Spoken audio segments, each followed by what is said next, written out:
सच्चिदानन्दरूपाय रामाय गुरुवे धन्य धान्य सद्गुरुसुखद महिमा कहीं न जाए। जो कुछ कहूँ तुम्हारी कृपा कछु बोलिए प्रेम से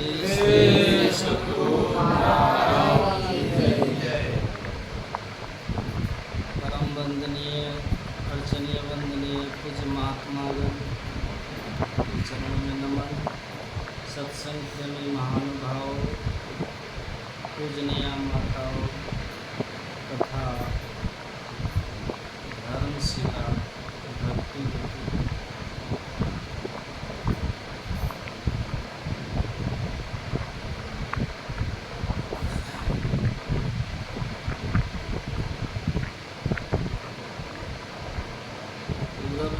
प्रकट भये सत्संग के बीच में आए पड़ी। सौभाग्य जगी जब संत मिले, वही शुभ दिन वही शुभ दिन।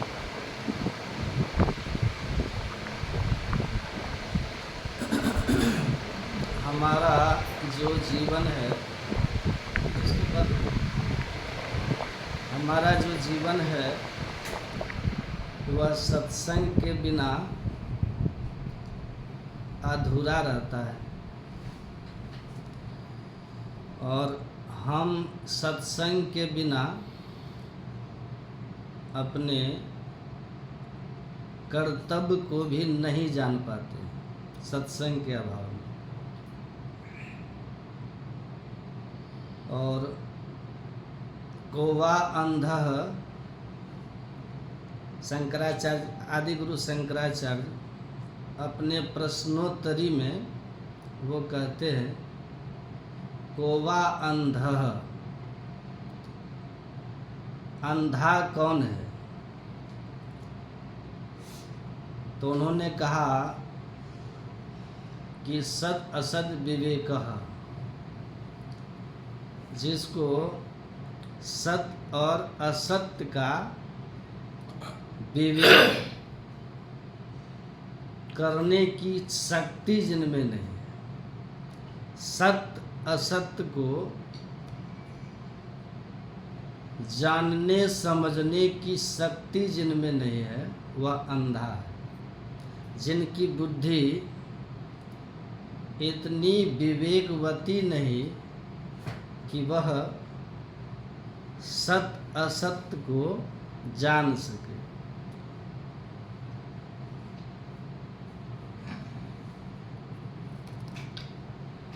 तो सत्य और असत्य को जानने समझने और उनके बीच भेद करने की जो बुद्धि में, निर्णय करने की जो बुद्धि में शक्ति आती है, वह सत्संग से ही आती है।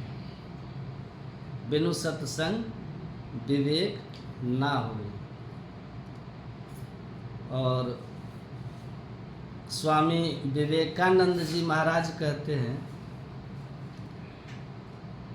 The power of discrimination determines the human and animal. ये जो हमारी विवेक शक्ति है ना, यही मनुष्य और पशु में अंतर कर देती। मनुष्य वह है जिसमें विवेक है। विवेक मतलब सत्य असत्य के बीच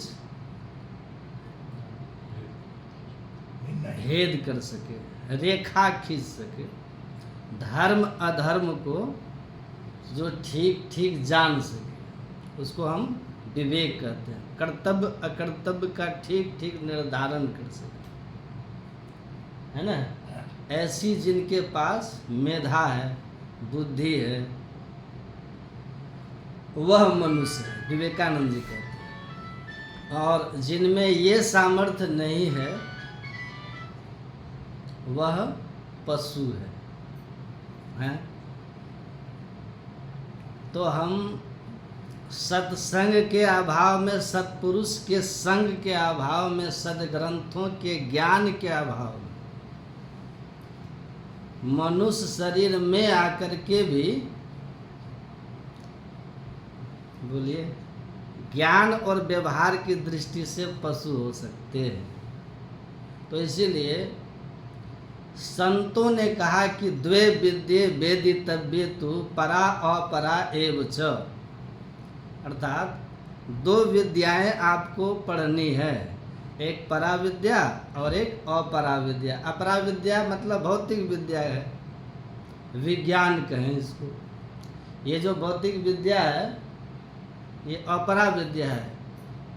भौतिक विद्या में क्या है, जो हमारे स्कूलों में पढ़ाए जाते हैं सारे सब्जेक्ट्स, वो सब क्या है, अपरा विद्या, निम्न विद्या है। उससे हमारा भौतिक संसार का संभाल होता है। नहीं, शरीर के लिए, इंद्रियों के लिए सुख सुविधा की व्यवस्था होती है। लेकिन जो दूसरी विद्या है वो है परा विद्या है। उसका संबंध हमारे चेतना से है, जीव से है, हम से है, आत्मा से है। जब तक दोनों विद्याओं का ज्ञान नहीं होगा तब तक हमारे जीवन में क्या नहीं आएगा, सुख शांति नहीं आएगी। बिना अपरा विद्या के भी आप शांतिमय जीवन जी सकते हैं। बिना अपरा विद्या के भी, संत कबीर साहब बिना पढ़े लिखे थे कि नहीं, लेकिन उनके पास अध्यात्म विद्या थी, परा विद्या थी, ज्ञान, जिसके कारण उनका जीवन सुखमय और शांतिमय जीवन था। परा विद्या थी ना। रविदास जी थे, तुलसीदास जी पढ़े लिखे थे नहीं, सूरदास जी पढ़े लिखे नहीं थे, लेकिन ये सब लोग महान लोग थे, पूज्य लोग थे। क्यों कि इन लोगों ने अपने ऊपर शास्त्र की मर्यादाओं को रखी थी, संत महापुरुषों के अनुकूल जीवन जिया था। जही मार्ग श्रुति साध लखावे, अतई मग चलत सबे सुख पावे। महाजनो एन गता सपंथा। महापुरुष लोग जिस राह से गए वही राह है जिस पे चल के हम लोगों का जीवन शांतिमय होगा, है ना। तो ये शिक्षा जो है ना, यह विद्या सिखाने के लिए भी गुरु है ना, और भौतिक विद्या सिखाने के लिए भी गुरु होते हैं। दोनों में से कोई विद्या बिना गुरु के कोई नहीं जान सकते। जान सकते हैं, सहजो कारज जगत के अब बिन गुरु पूरे नाही। हरि तो गुरु बिन क्यों मिले, समझ देख मन माहे। सहजो भाई कहते हैं संसार की कोई विद्या आप कभी बिना गुरु के नहीं सीख पाएंगे। जो हमको शिक्षा देते हैं, सिखाते हैं, सिखाने वाले गुरु होते हैं। ज्ञान दाता को गुरु कहते हैं। गुरु नाम है ज्ञान का, जिससे हमें ज्ञान मिलता वो हमारे गुरु है। तो भौतिक विद्या भी, एक छोटा सा संसार का कोई भी ज्ञान हमें बिना गुरु के प्राप्त नहीं होता। आपको अगर दर्जी का भी काम सीखना है ना, घर में ही करने के लिए, तो किसी एक्सपर्ट से सीखते हैं कि कैसे काटना है, कैसे सिलना है ना। ABC पढ़ाने के लिए भी गुरु है। किताब में लिखा हुआ है ABCD, लेकिन किताब से कोई विद्वान नहीं हो सकते। हो सकते हैं क्या? गुरु चाहिए। ABC सिखाने वाले भी गुरु चाहिए। इसीलिए बिना गुरु हो ही की ज्ञान। तुलसीदास जी कहते हैं बिना गुरु के ज्ञान हो सकता है? कभी नहीं, कभी नहीं होगा।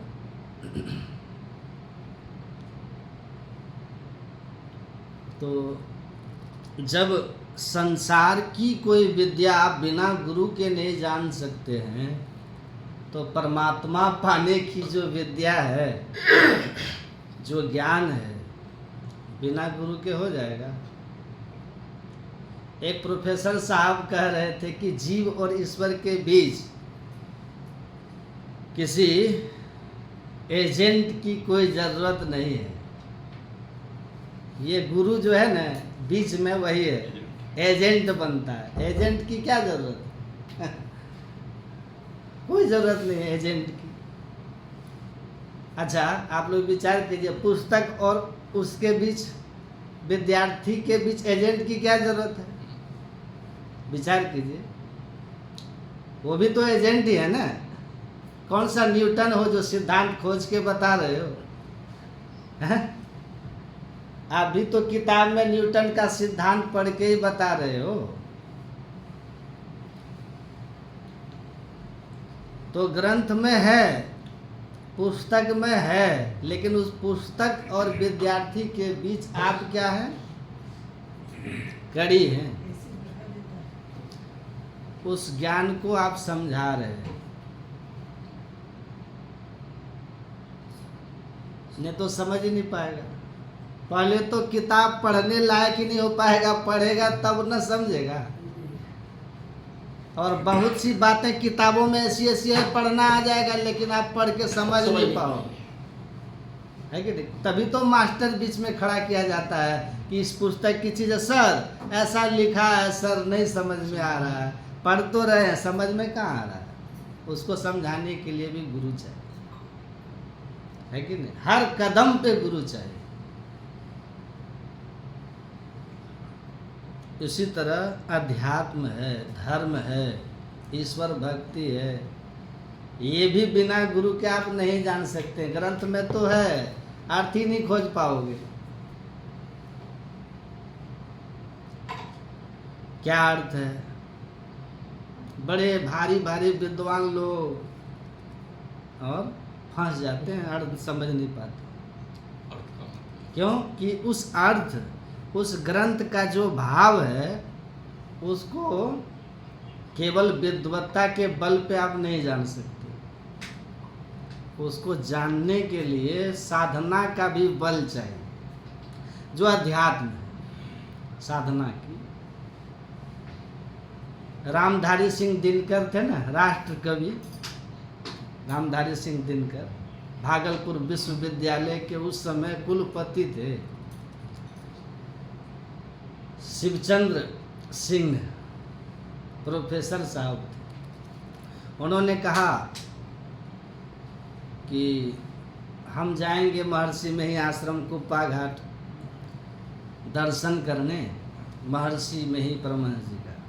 तो रामधारी सिंह दिनकर ने कहा कि मैं भी उनका बहुत नाम सुनता हूँ, पर गया कभी नहीं। अच्छा, आपको कैसे लगा उनसे मिल करके? तो उन्होंने कहा कि पूर्ण महापुरुष हैं, जान ही तीन काल कर ज्ञाना, ऐसे सब कुछ जानने वाले हैं, सर्वज्ञ हैं। तो रामधारी सिंह दिनकर जी ने कहा कि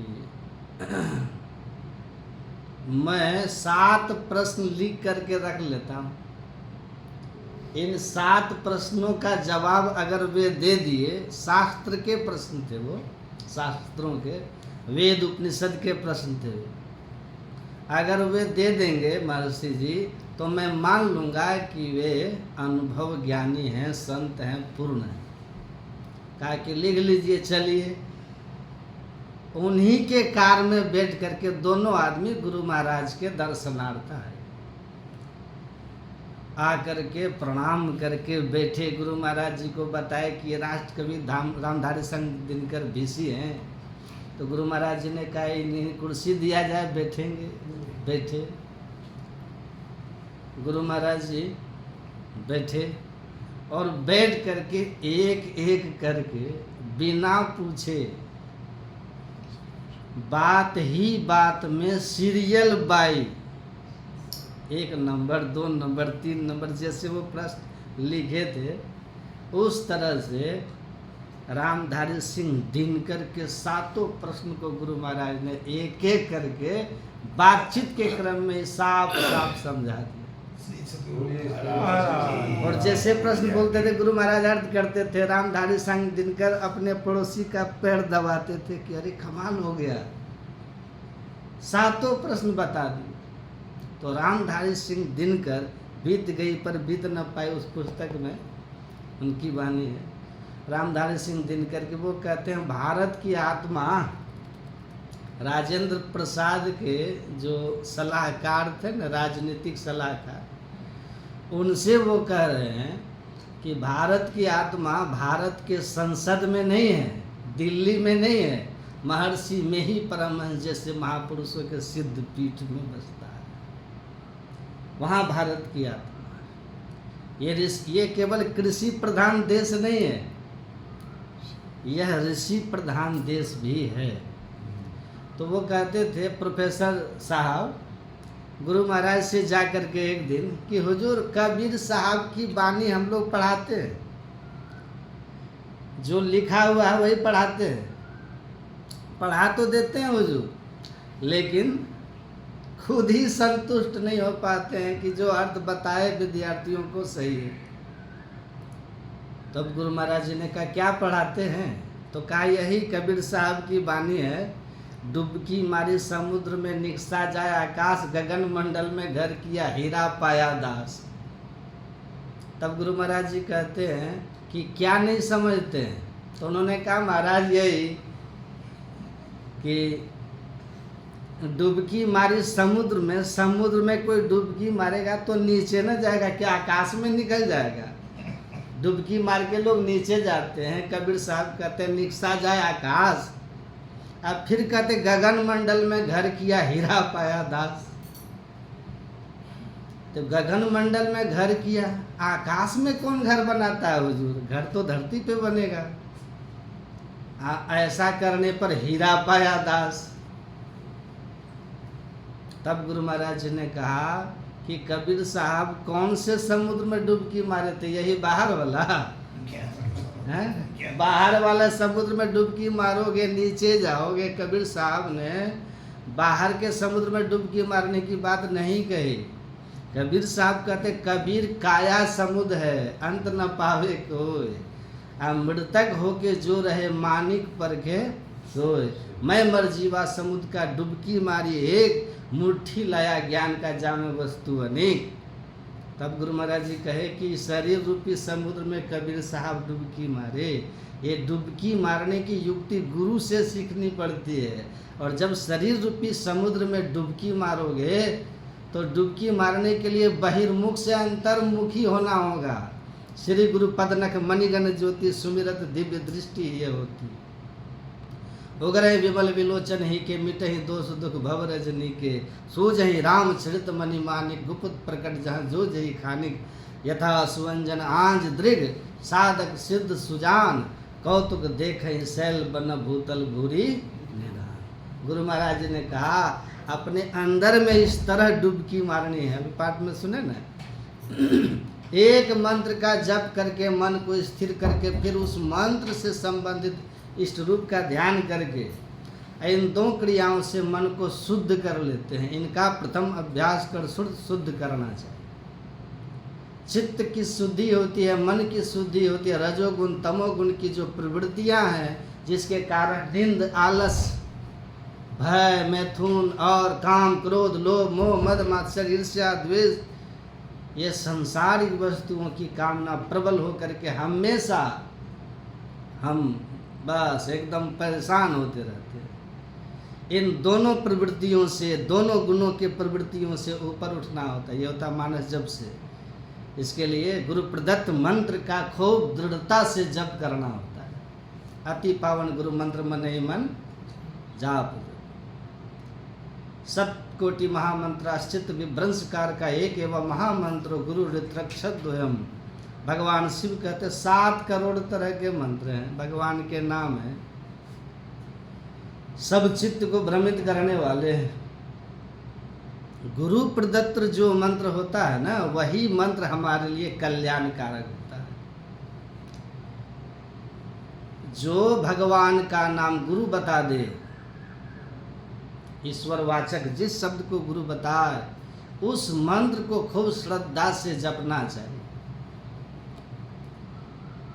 और तब फिर इष्ट के रूप का ध्यान करना चाहिए, उससे संबंधित रूप का ध्यान करना चाहिए। गुरु जिस रूप को बता दे उस रूप का ध्यान करना चाहिए। और इन दो काम को करने से क्या होता है कि हमारे मन के अंदर में जो हमारे चित्त में जन्मांतर के जो संस्कार है ना, राजसी तामसी, दोनों संस्कार शांत हो जाते हैं। नष्ट नहीं होता है, शांत हो जाता है। पानी स्थिर हो जाने पर गंदगी नीचे बैठ जाती है, अब पानी स्वच्छ हो जाता है तो चेहरा झलकने लगता है। वैसे खूब निष्ठा से मंत्र का जप करने पर मन भागे उसको पकड़ के मंत्र में लगाओ और लगा करके मन को स्थिर कीजिए। स्थिरता मन की जब हो जाएगी तो आपको अपने इष्ट का रूप धीरे धीरे अपने अंदर में दिखेगा। चित्त की शुद्धि हुई है ना, चित्त की शुद्धि हुई तो रूप का दर्शन होगा। और जब ऐसा हो जाए, इष्ट रूप का दर्शन होने लग जाए, तो आप समझ जाइए कि बड़े भाग्यशाली हैं। दर्शन उनके उर्माही करे बड़ भागी, आ तिनके तरने की नाव किनारे लागी। गुरु की मूरत हृदय बसाए, जो इच्छे सोई फल। आपका चित्त शुद्ध हो गया, आप बहुत बड़भागी हैं। निर्मल मन जन सो मोहि पावा, अमोहि कपट छल छिद्र न भावा। भगवान कहते हैं ये कपट वाला हृदय जो है ना, ये सात्विक हो जाता है जप करने से, स्थिरता आ जाती है मानव ध्यान करने से। और क्या, ऐसा करने के बाद श्री गुरु पद नख मणिगण ज्योति सुमिरत दिव्य दृष्टि ही होती। दिव्य दृष्टि जिस साधन से हो जाता है वो गुरु पद नख मणि की ध्यान है। पद नख दृष्टि रख, ध्यान से समझिएगा। ये जो पद नख बिंदु है ना, इसको जान करके ध्यान करना चाहिए। इसको हम लोग बिंदु ध्यान कहते हैं। तेजो बिंदु परम ध्यानम विश्वात्म हृदय संस्थितम। देखिए, हमें भागवत की पूरी कथा मालूम है, श्लोक भी मालूम है, समझे। रामचरितमानस तो हम लोग रोज पाठ करते हैं तो याद है ही है। बस इतना अंतर है कि वो जो कथा करते हैं उसमें लीलाएं होती हैं, हमारी कथाओं में लीला के साथ साथ परमात्मा को पाने की भी बात होती है। कहते तो हम लोग भी हैं, भगवान राम की भी कथाएं कहते हैं, कृष्ण की भी कथाओं का सहारा लेते हैं। लेकिन हम कथाओं में कम, हम लोग भव व्यथाओं को दूर करने वाली बातों में ज़्यादा इंटरेस्ट लेते हैं। लोग राम की कथा करते हैं, हम राम बनने की कथा करते हैं। हम लोग का जोर इस बात पे ज़्यादा रहता है कि राम कैसे बना जाए। वाल्मीकि जी ने क्या कहा था भगवान राम को, सो जा नहीं जही दीहु जनाई, अजानत तुम्हें हो ही जाई। हे राम, जो आपको जान लेता है वो राम ही हो जाता है। मैं राम को जानने की बात कर रहा हूँ ताकि आप राम हो जाएं, है ना। चिदानंद में देह तुम्हारे विगत विकार जान अधिकारी। देखिए, आपका जो स्वरूप है ना भगवान राम का, सच्चित आनंदमय है। उस सच्चित आनंदमय स्वरूप जिसको जान लेने पर स्वयं जानने वाला ब्रह्मज्ञानी आप परमेश्वर ब्रह्मविद ब्रह्म स्वयं अपने ब्रह्म हो जाता है। वेदांत भी कहता है जो ब्रह्म को जाना स्वयं ब्रह्म हो गया। तो उस सच्चिदानंद स्वरूप को जानने के लिए अधिकारी बनना पड़ता है। वाल्मीकि जी कह रहे हैं वो अधिकारी आप कैसे बन सकते हैं, इसको समझिए। बाकी तो सुनिए, कथाएं खूब सुनिए, भगवान की बातें किसी भी तरह सुनिएगा तो आपके लिए अच्छा ही होगा, है ना। लेकिन परम कल्याण उससे नहीं होगा, जन्म मरण का चक्र नहीं छूटे जब तक कि राम को जानने की आप कथा नहीं जानेंगे, उसके साधना आप नहीं जानेंगे। तो इस बात पे संत लोग ज़्यादा जोड़ देते हैं, क्योंकि यही ज्ञान है, यही मोक्ष का मार्ग है कि नहीं? तो किस तरह से हम दिव्य दृष्टि को प्राप्त कर सकते हैं? गोस्वामी जी कहते हैं, श्री गुरु पद नख मणिगण ज्योति। गुरु महाराज जी के नख में, देखिए पद नख में मणियों की ज्योति है, उसके सुमिरन करने से दिव्य दृष्टि होती है। तो गुरु महाराज का पद देखने जाइएगा ना, गुरु महाराज जी का, तो आपको उनका भी नाखून ऐसा ही दिखेगा जैसा आपका नाखून है। यही तो संकेत है ना संतों का। आप यहाँ चरण ढूंढोगे, मिलेगा ही नहीं। इस नख पे दृष्टि टिकाओगे, प्रकाश होगा ही नहीं। महापुरुष लोग समझाते कि वो पदनख है क्या? पद नख बिंदु लख, एक टक दृष्टि रख।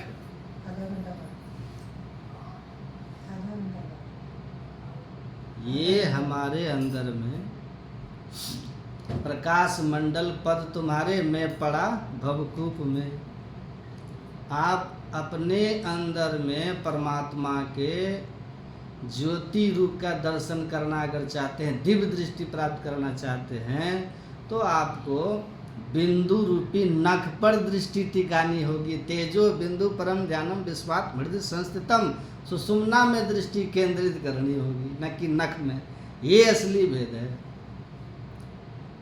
इड़ा पिंगला ऊपर पहुंचे सुखमन पाट उघारा, भयाजी हरिरस पी मतवारा। हरिरस पी के मस्त होना अगर चाहते हैं तो इड़ा पिंगला के ऊपर पहुंचिए, सुषुम्ना का पाठ को खोलिए। ये बाई आँख और दाई आँख को इड़ा पिंगला कहते हैं, मध्य में सुषुम्ना है। इस सुषुम्ना में जो दृष्टि को केंद्रित किया ना, त्रिवेणी संगम में डुबकी मार दिया। ओम सीता सीते सरिते यत्र संगमो तत्रा प्लुतास जीवमुत्पतन्ति, ये हे तनवम विश्वजन्ति धीरास्ते जनासो अमृतत्वम भजन्ति। ऋग्वेद का ये सूत्र है, प्रथम मंडल का, कि शीत अशीत नदियों का जहाँ पे संगम है, धीर पुरुष वहीं पर डुबकी लगाता है और उसमें डुबकी लगाने के बाद अमृतत्व को प्राप्त करता है। अमृत आप लोग सुनते हैं ना, अमृत मिला आज तक धरती पे किसी को? अमृत निका कहे सब कोई, आप पिए बिना अमर नहीं कोई। पर मिला किनको? सब अमृत बातन की बात, अमृत है संतन के पास। दरिया अमृत नाम अनंत, जही पी पी अमर भय संत। संत को पता है कि वो अमृत कहाँ है, और इसलिए कहा सबसे बड़े संत दूसरा नाम है, तीजे 10 अवतार उन्हें प्रणाम है।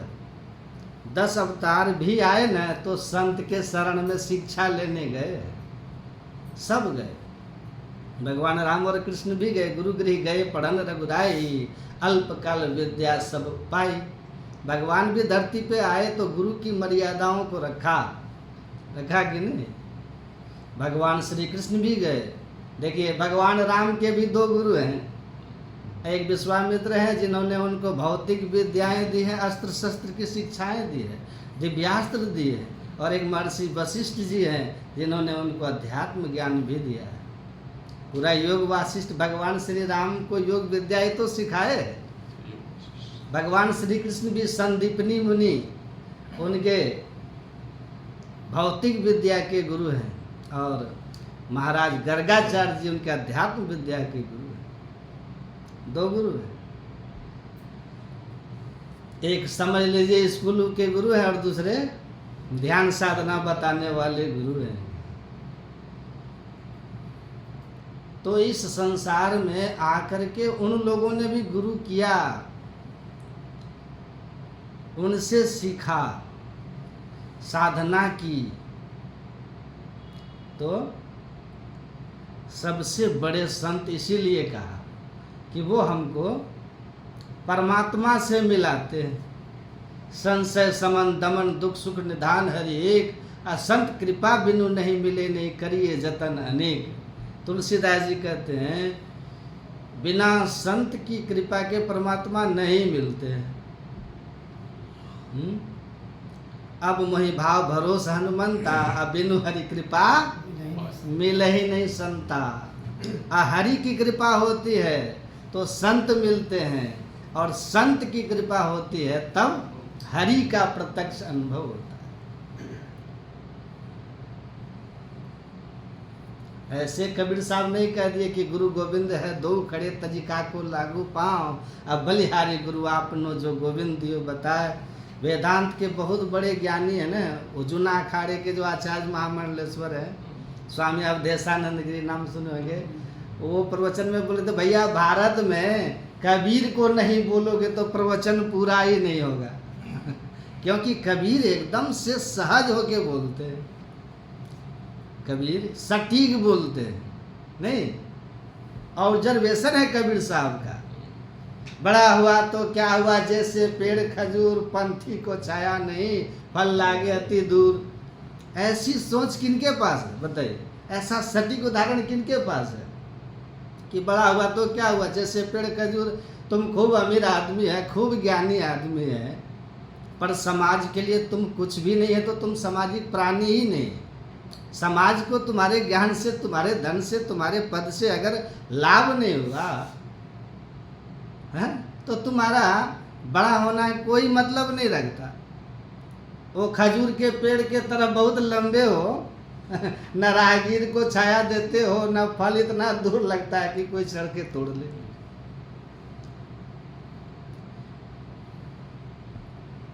तो संत की कृपा के बिना नहीं मिलता, इसीलिए बड़ी महिमा है संत सदगुरु की। बिना गुरु के आप जान ही नहीं पाओगे कहाँ दृष्टि टिकानी है? ये भेद किसी को पता नहीं। बिन दया संतन की में ही जानना, इस राग को हुआ नहीं होता नहीं वह होनारा है नहीं। गुरु कृपा होए भाई होए दुख नाश हो। जगत गुरु शंकराचार्य के एक शिष्य की कहानी करके खत्म कर देते हैं। सनंदन नाम था उसका भी। 3 शिष्य बड़े ज्ञानी उनके शंकराचार्य जी के।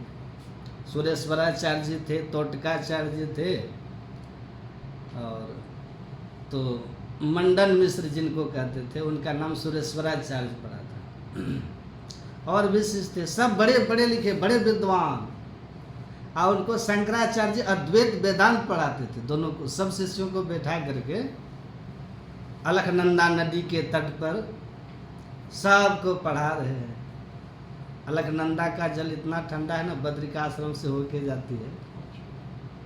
आप उसमें 25-30 सेकेंड अगर 2 बार डुबकी मारिएगा ना तो समझिए हॉस्पिटल तो चले ही जाइएगा। इतना ठंडा, इतना लगता है जैसे बर्फ ही बिल्कुल पिघला और देह पे कोई डाल दिया, ऐसा है। अलकनंदा के दूसरे तट पर उनका सनंदन नाम था। वो लकड़ी चुनने गया था, भोजन बनाने का उसका काम था। सनंदन का भोजन बनाता था, और इधर सारे शिष्य आ गए पढ़ने के लिए वेदांत। आदि गुरु शंकराचार्य से शिष्यों ने कहा कि गुरुदेव पढ़ाया जाए, तो उन्होंने कहा कि थोड़ा सनंदन को आने दो, लकड़ी उधर बांध लिया, वो आने ही वाला है। नदी के दूसरे तरफ थे, लेकिन दूसरे तरफ आश्रम के सामने ही थे वो, पर वहाँ जाने के लिए लगभग 1 किलोमीटर उधर जा करके आगे जाके, और तब एक छोटा सा पुलिया था जिसको पार करके दूसरी ओर जाते थे। छोटी पहाड़ी नदी तो जानबे नहीं करते हैं, नदी तो पहाड़ी छोटी होती है। तो सनंदन को कहा आ जाने दो, तब सुनाता हूँ। ये सारे शिष्य कहने लगे एकदम अनपढ़ है हुजूर, कुछ नहीं जानता है गुरुदेव, उसको संस्कृत भी ठीक से समझ में नहीं आती है, आप उसका किस लिए इंतजार कर रहे हो, आप सुनाइए। देखिए वो शंकराचार्य जी महाराज, आदि गुरु शंकराचार्य जी ने जोर से चिल्लाया सनंदन, और उसको लगा कि गुरु जी को कोई जरूरी काम पड़ गया। सनंदन को लगा इसलिए इस तरह कभी नहीं चिल्ला के बुलाए, आज जोर से चिल्ला रहे हैं। और गुरु भक्ति और गुरु की सेवा का उसके अंदर जो प्रेम विह्वलता थी ना उसके अंदर, और समर्पण जो था, उसको ख्याल ही नहीं रहा कि सामने में नदी है और अथाह नदी है। अगर कूद जाए तो वहाँ पाट छोटी नहीं है, जंप करके नहीं निकल सकते आप, चौड़ी पाट है थोड़ी, तो उसको लगा ही नहीं कि इसमें डूब जाएंगे। गुरु महाराज की उस पुकार पर सनंदन कूद गया, नदी में कूद गया कि जल्दी पहुंच जाएंगे, ध्यान ही नहीं रहा कि नदी है, वहाँ से कूद गया नदी में, दौड़ गया नदी में। और जब नदी में कूदा ना, तो जहाँ जहाँ पैर रखा वहाँ वहाँ मजबूत कमल का फूल प्रकट हो गया, और उस फूल पर उसका पैर एकदम धरती पे जैसे चलने जैसा चलता हुआ दौड़ता हुआ नदी को पार करके इस तरफ आ गया। आकर के शंकराचार्य जी के सामने सारे शिष्य आश्चर्यचकित हो गए कि बाप रे, आश्चर्यचकित हो गए गुरु की लीला देखकर, सनंदन की गुरु भक्ति देखकर। शंकराचार्य जी महाराज ने उसको गले से लगा लिया, और उसके पैर के नीचे जो कमल का फूल आया था ना, तो उसका नाम ही पड़ गया पाद पद्माचार्य। और वो इतना ज्ञानी हो गया, शंकराचार्य जी उसके गले से लगाए उनको, और उससे पूछा कस्तवम, कौन है तुम? का न हम मनुष्यो न देवयक्षो न ब्राह्मण क्षत्रिय न वैश्य शूद्रो ब्रह्मचारी न गृही वनस्तो भिक्षुर्न चाहम निज बोध रूप निज बोध रूप निज बोध रूप। मैं न ब्राह्मण हूँ, न क्षत्रिय हूँ, न वैश्य हूँ, न शूद्र हूँ, न मनुष्य हूँ, न गंधर्व हूँ, न यक्ष हूँ, न देवता हूँ, न ब्रह्मचारी हूँ, न गृहस्थ हूँ, न वानप्रस्थी हूँ, न सन्यासी हूँ। मैं शुद्ध बुद्ध आत्मा हूँ, शुद्ध बुद्ध आत्मा हूँ, शुद्ध बुद्ध आत्मा हूँ, ईश्वर हूँ, हम ब्रह्मास्मि। ऐसा ज्ञान उसके अंदर से निकलना शुरू हो गया। जो एक अक्षर संस्कृत नहीं जानता था, वो आत्मज्ञान की बात संस्कृत में बोलना शुरू कर दिया। ये महिमा है गुरु की कृपा की। बोलिए श्री सद्गुरु महाराज की जय।